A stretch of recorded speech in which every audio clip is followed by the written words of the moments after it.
Сәлеметсіздер ме, тағдыр жол атты каналдың құрметті тыңдармандары. Арнама жазылып мені қолдап отырыңыздар. Ал жаңа әңгіме бастаймын. Шырт ұйқыда жатыр едім. Телефон қоңырауы оятты. Асығыс тұрып тұтқаны көтердім. Ассалаумағалейкум Ереке, біздің ауданнан өлік табылыпты, деген асығыс талмас даусы. Уағалейкум. Мекен жайын айт, деп телефонның қасында дайын тұрған қағазға тездетіп жазып алдым да, қазір барам дедім. Тез киініп, жылдам шығып, көлігіме отырып, айтылған жерге жетіп бардым. Қаланың сырт жағы, біздің ауданға қарайтын үлкен арықтың жағасы екен. Бір қарағанда көзге түсе қоятын жер емес. Көпірдің астында фонарларын жағып жігіттер жүр. Қастарына жақындадым. Тегіс амандасып, өлікке көз жүгірттім. Жастау әйел адам, көзі бақырайған қалпы ашылып қалыпты. Тамағында жіңішке бау тәрізді жіп. Кофтасы жыртылған, шалбары бір аяғынан толық шешілген, іш киімсіз. Криминалист жігіт жақындап келіп, алдымен өлтіріп, сосын зорлаған сияқты. Тағы зерттеймін. Буындырып өлтірген, қарсылық көрсеткен, тырнақ астынан тері, балшық, шөп, керекті бәрін салып алдым. Сараптама жасаймын. Мәне қара, мына жерде қылқындырған тәрізді, деп сәл әрі таман жерді көрсетті. Мынаны қара деді. Жер кәдімгідей тебіліп, қазылып кеткен, шөптер жұлынған. Әйелдің бір аяқ кемі сол жерде қалған, сосын жандағы шөптер жапырылып, бері тартқан тәрізді. Бүкіл нәрсені оймен суреттеп қарап тұрмын. Иә, біраз арпалысқан көрінеді. Жан-жақтағы шөптердің мыжылғанына қарасаң анық көрінеді. Дөңнен де сүйреліп түскен тәрізді, езіліп сырғанаған жерлер бар. Өлгеніне қанша уақыт болыпты? Дедім криминалистке қарап. 1 тәулік деді. 1 тәулік бойы ешкім байқамаған ба? Деп участковыйға қарадым. Өзіңіз де байқаған боларсыз, адам келетін жер емес, көпірден ешкім өтпейді. Бұл ескі көпір, анау кісінің иті келіп тауыпты. Сол кісі хабар берді, дейді. Түсінікті. Талмас, сен сол куәгерден жауап ала берші, дедім де келіншекке қайта бұрылдым. Кең маңдайлы, қиылған қасты, қара көзді, ұзын кірпікті, қыр мұрынды, жұқа ерінді, томпақ домаланған беті сұлу келіншек. Шашы жайылған, өте ұзын емес, қап-қара екен. Саусағында бір неке жүзігі, екіншісі үлкен көзді, 2 сақинасы бар. Мойнында алқасы, құлағында сырғасы бар. Бәрі сары түсті алтынға ұқсайды. Білегінде әйелдерге арналған механикалық сағат. Ұры емес. Ұры болса мыналарды сыпырып алар еді, дедім іштей. Қол сөмкесі болды ма? Дедім жігіттерге қарап. Бұл маңнан қазірше табылмады. Біз қарап жүрміз, деп ораз жауап берді. Іздеңдер, қалт жібермеңдер, дедім. Таңда бозарып атып келеді.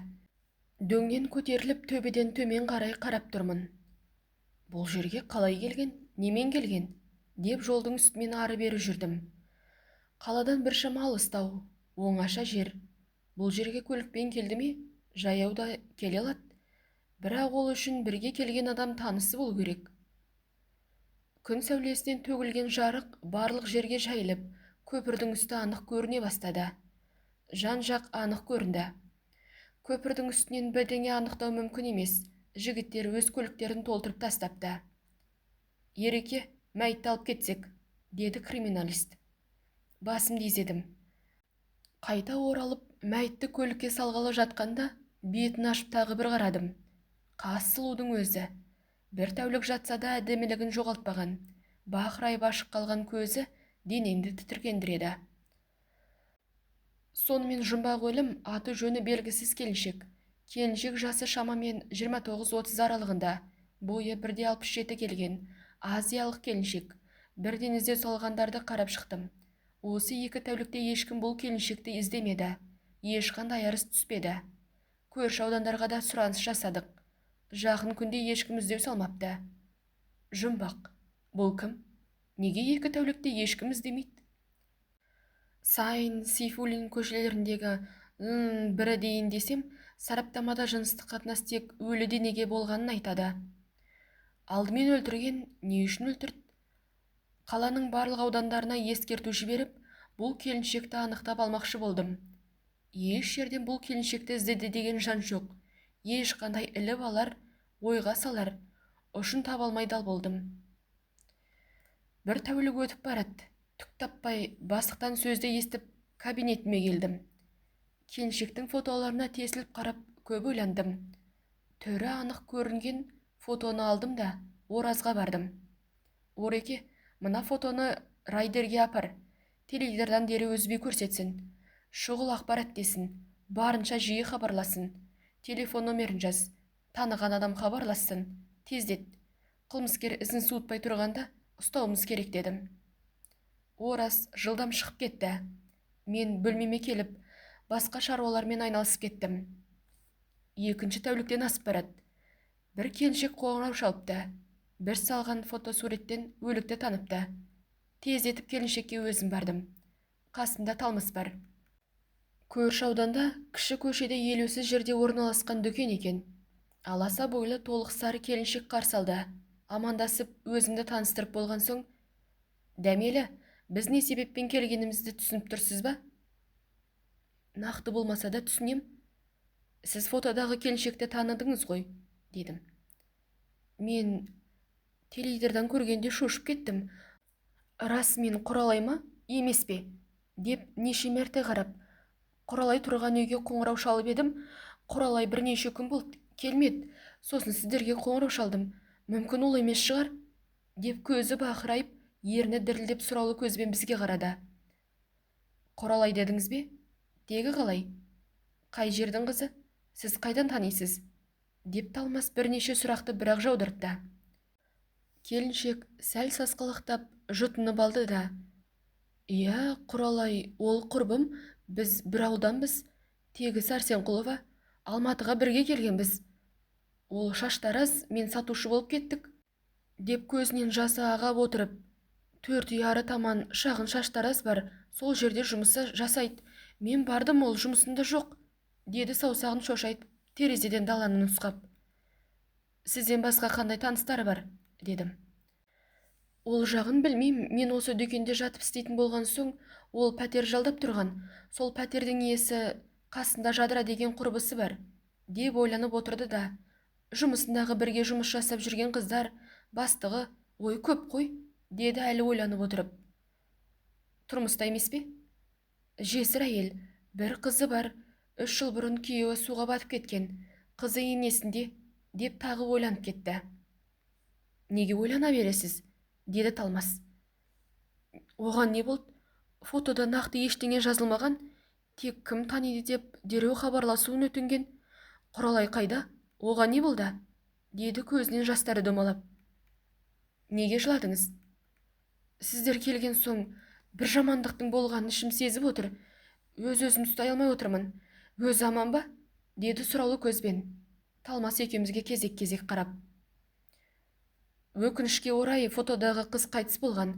Біз өлі денесін таптық», деді мен. Дәмелі аузын алақанмен жауып селк ете қалды. Көзі бақырайып сұп-сұр болып кетті. «Сіз мәйітханаға барып, анықтап беруге бара аласыз ба?» дедім. Дәмелі сәл ойланып басын изеді. Бәріміз жылдам қозғалып, мәйітханаға бет алдық. Біз тапқан келіншектің Сәрсенқұлова Құралай екенін мәйітханада Дәмелі анықтады. Сонау шалғай аудандағы туыстарына хабар беруге мекен жайын жазып берді. «Дәмелі, сіз соңғы рет Құралайды қашан көрдіңіз?» «Құралайда жұмыстан босай алмайды, демалысы жұмыс жасайды. Тек айына бір күн ауылға ақша салғанда маған жолғат. Сол қай күн еді, қазір ойланайын. Иә, сәрсенбі күні келіп кеткен». «Сәрсенбі қаза болардан 2 күн бұрын», деді мен календарға қарап. «Сізге бір жаққа барам деп болмаса жаңалық айтты ма?» «Жоқ, еш жаңалық айтқан жоқ. Ақша салдым, переговормен қызымен сөйлестім деп қана айтты». «Есіңізге түсіріңіз, сөз арасында біреумен бір жаққа барам деді ме?»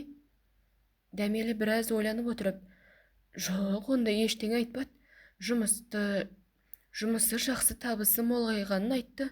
Көңілді болды». «Сол көңілді болуының себебін сұрамадыңыз ба?» «Сұрадым. Сол ойындағыдан көбірек ақша жинапты. жартысын өз анасына, жартысын қызына салғанына көңілді екен. Көп ақшаны мүмкін біреу берген болар, есіңізге түсіріңізші. Оған кім береді? Енді жас келіншек қолдау берер ер азамат тапқан болар. Ой, Құралай ондай адам емес. Ол өзіне біреуді жолата қоймайды, ақша тіпті алмайды, деп басын шайқады. Сіз жақсылап ойланыңыз. Құралай қаланың сыртынан табылды. Екі кештің арасында барған, қасында ер азамат болған тәрізді, дедім. Дәмелі ұзақ ойланып, білмеймін, неге, не үшін? Ол қала сыртына неге барған білмеймін. Қасындағы құрбысы білер, мен білмедім, деді. Жақсы, Дәмелі, сіз боссыз. Мына қағазға қол қойыңыз. Біз сізге хабарласамыз, деп шығарып салдым. Оразды шақырып, бірден Құралай тұрған пәтерге бардық. Пәтер дейтіндей пәтер емес, жеке меншік үйдің ауласына салынған бір бөлме екен. Үйдің иесі қарсы алды. Толық келген, егде жастағы әйел екен. Ұзын халат киген, басында орамал, аяғында жеңіл тәпішке. Біздің құжаттарымызды көріп, түрі бұзылып кетті.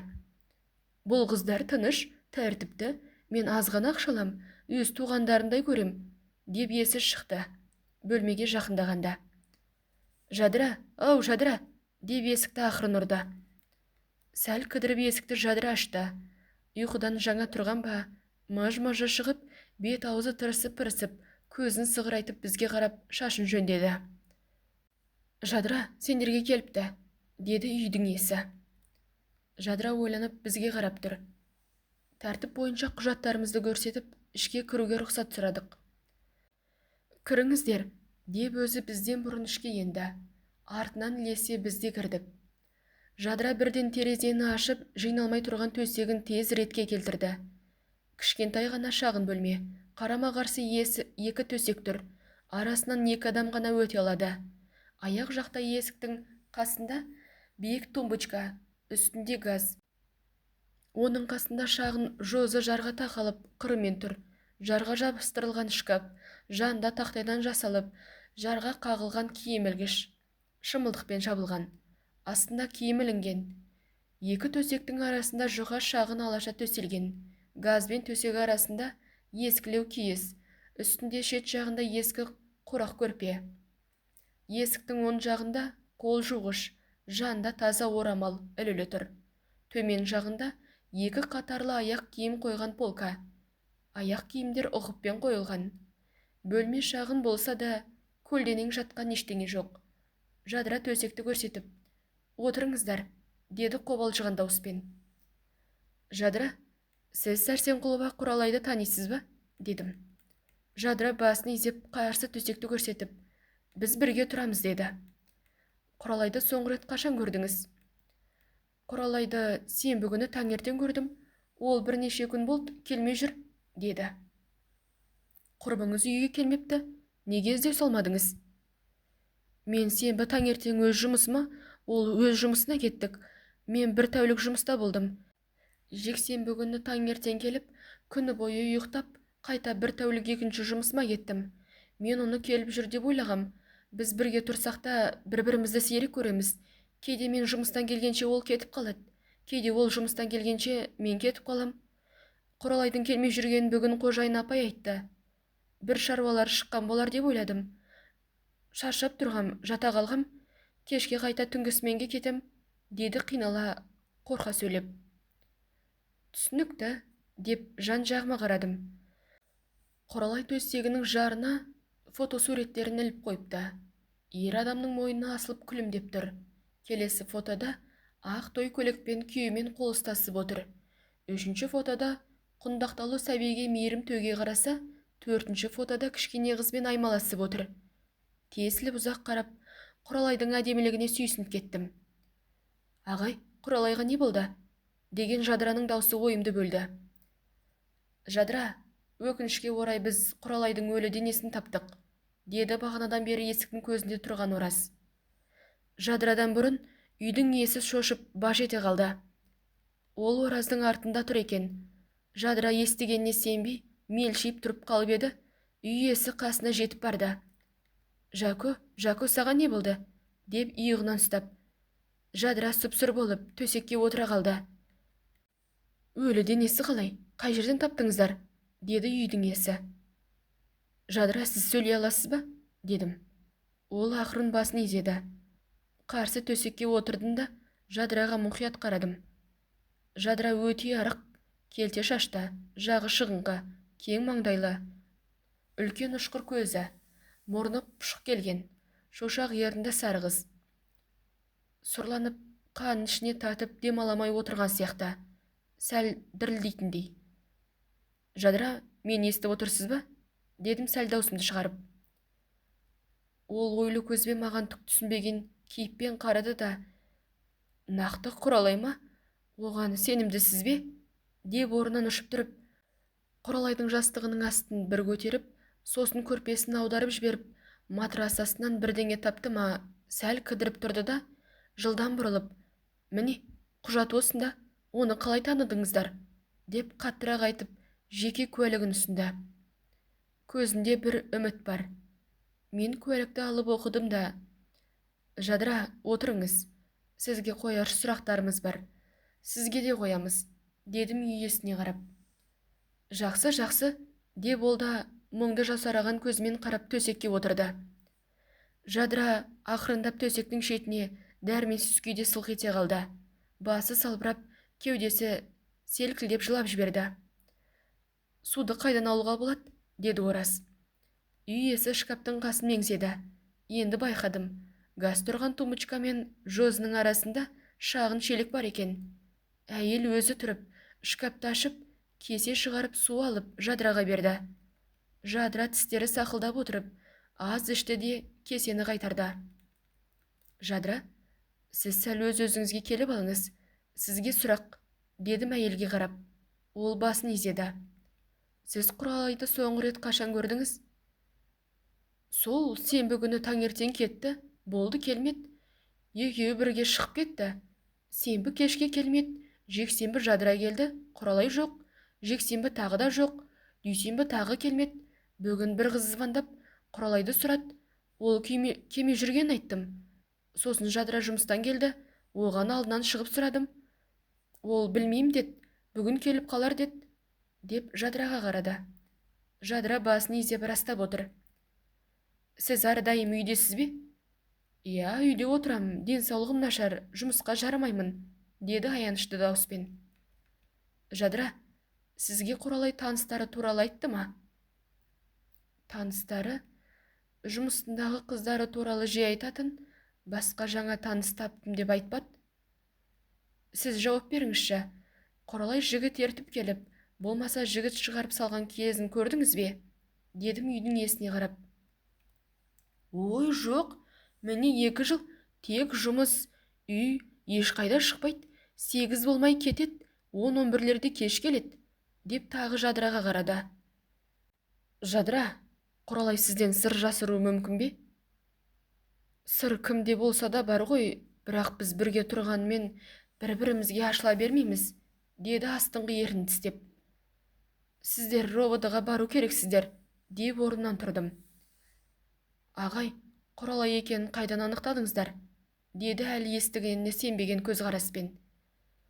Біз рейдерге фото суретін салған едік. Теледидардан құрбысы Дәмелі көріп, танып хабарласты. Дегенде Жадыра, Дәмелі?